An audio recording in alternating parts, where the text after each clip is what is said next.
Hi everyone. Now last time we heard the story about the great and powerful noun king. The big black triangle who names everything, and I mean everything. Do you remember how proud he was because he is such an important part of speech? How big and deep his voice is as he gave names to everything and everyone. He had a whole lot to be proud of, as he does have the most words out of every part of speech. He was the king of the whole noun kingdom. But today, I want to tell you a story about the time the noun king was stuck. It happened like every other day when the noun king went for his walk. He was walking along and naming things when suddenly he came to a field of beautiful flowers. These stunning bright colored flowers took his breath away. They were just on the edge of his kingdom and he had not seen them before. They were so beautiful. I love every one of them, he thought, and he decided that they needed special names. Flowers, he said in his deep booming voice. But that didn't seem to do justice to all the beautiful different colors and how unique they all were. The noun king looked closely. Maybe he could name them different types of flowers, like he'd done for the roses and daisies. But when he looked closer, he realized that they were actually all the same type of flower. It was only their stunning colors that made them look different. The noun king looked at one particularly stunning purple flower, and he took a deep breath to name it. He said, flower. No, he shook his head. That's not enough. He tried again. Flower. Flower, flower, flower, he boomed. There must be a better word, he thought. He needed a new type of name for these gorgeous plants. The noun king looked around him. Suddenly, he saw there was another triangle looking up at him with a small smile. This little triangle came shuffling closer and closer and quietly whispered to the noun king. May I assist you, sire? The noun king was about to laugh.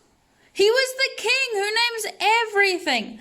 What could the smaller triangle possibly do?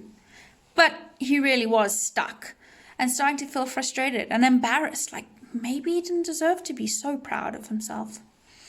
So he quietly nodded his head and leaned closer to the smaller triangle. How about purple flower? The smaller triangle whispered. The noun king stood up. Purple flower. Yes, that does work. Or what about, said the smaller triangle quietly. And again, the noun king leaned closer. Pretty flower. Ooh, I like that even better, said the noun king. The flower seemed to be dancing in the breeze with joy at being singled out from the others. How about, whispered the smaller triangle, small, pretty, purple, stripy, soft, kind, beautiful, happy flower. He said all of these in a rush. The noun king was stunned. He had never heard so many ways to describe a single flower. And that's exactly what the smaller triangle was doing. He was describing the flower. He wasn't just giving a name like the noun king did. He was saying what made it special, made it different from all the rest. The noun king smiled. He liked this idea of describing things. I have a question for you. He leant in and whispered. Would you like to walk with me every day and describe the things that I name?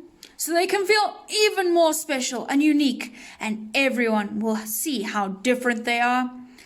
The smaller triangle nodded and said that would be amazing, wonderful, spectacular, exciting, generous, fun, fantastic, superb, great. So from that day on, the noun king no longer walked alone, but with a special helper, who he named the Adjective, which meant to add an attribute. Together they would walk and the noun king would name things, and the Adjective, who was dark blue and a bit smaller, would stand next to him and describe the things that the noun king named. Blue, table, colourful, matte, hard, wall, strong, tree, big, house, lovely, lady, kind, children, huge, herd of elephants, small, baby, imaginary, dragon, wonderful, friends. And this is what the noun king and his special helper, the Adjective, did every day, and they became Wonderful. Friends. Now, can you be like the adjective and describe some of the nouns around you?